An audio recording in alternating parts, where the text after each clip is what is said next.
जैसे मजनू दीवाना रे मैं आए हकत को छोड़ के, तोर जैसे मजनू दीवाना रे मैं आए हकत को छोड़ के। तोला पटा के रहूं अपन बना के रहूं, तोला पटा के रहूं अपन बना के रहूं, चाहे आए हो बेकत को छोड़ के छोड़ के।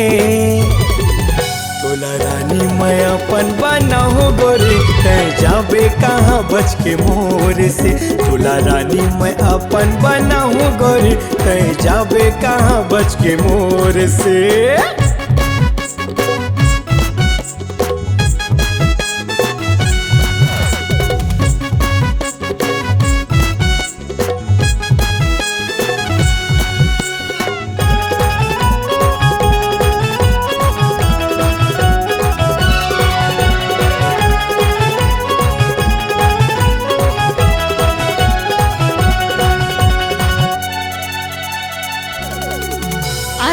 चाहे आवे कतनों से हो जाते टूरा मोर सामने ढेर, फेल हो जाते तेरे कमान रे बचा के भागते अपन जान रे। चाहे आवे कतनों से हो जाते टूरा मोर सामने ढेर, फेल हो जाते तेरे कमान रे बचा के भागते अपन जान रे, बचा के भागते अपन जान रे। अरे सुन ना, बन की चीज बाजार में आ जाही और जो होई नहीं वो अखबार में आ जाही। अरे निकल जा रे तैमूर चक्कर से, नहीं तो तोर घर के सामान बाजार में आ जाही। कत्को पटाए होबे कत्को घुमाए होबे, कत्को पटाए होबे कत्को घुमाए होबे, अरे नहीं पटा मैं तोर से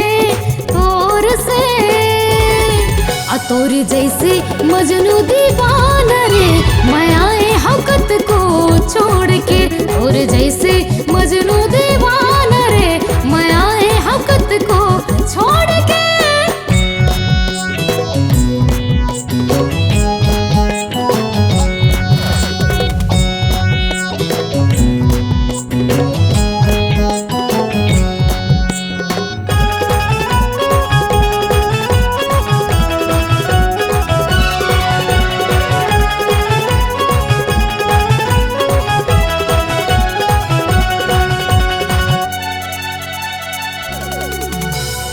शक्कर के जैसे तहूँ घूर जाबे वो, मोर से बच के कहाँ दूर जाबे वो, सबो झन मेरे कहाँ पूर पाबे वो, जाबे तरानी पाछू पछताबे वो। शक्कर के जैसे तहूँ घूर जाबे वो, बच के मोर से कहाँ दूर जाबे वो, सबो झन मेरे कहाँ पूर पाबे वो, जाबे तरानी पाछू पछताबे वो, जाबे तरानी पाछू पछताबे वो। अरे सुनना, तीर दिल के पार हो जाए, जख्म गला खुशबूदार हो जाए, एक बार मोर से दोस्ती करके तो देख मोर जान, धीरे धीरे तोला भी प्यार हो जाए। तोला पटा के रहूं अपन बना के रहूं, तोला पटा के रहूं अपन बना के रहूं, चाहे आए हो बेकत को छोड़ के छोड़ के। तोला रानी मैं अपन बना हूँ गोरी तय जाबे कहाँ बच के मोर से, तोला रानी मैं अपन बना हूँ गोरी तय जाबे कहाँ बच के मोर से। कत्को पटाए होबे कत्को घुमाए होबे, कत्को पटाए होबे कत्को घुमाए होबे, अरे नहीं पटा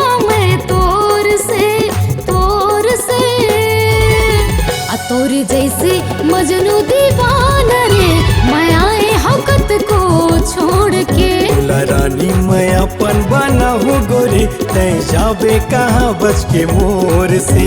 और जैसे मजनू दीवाना रे मैं आए हकत को छोड़ के। तय जाबे कहाँ बच के मोर से। मैं आए हकत को छोड़ के। तय जाबे कहाँ बच के मोर से।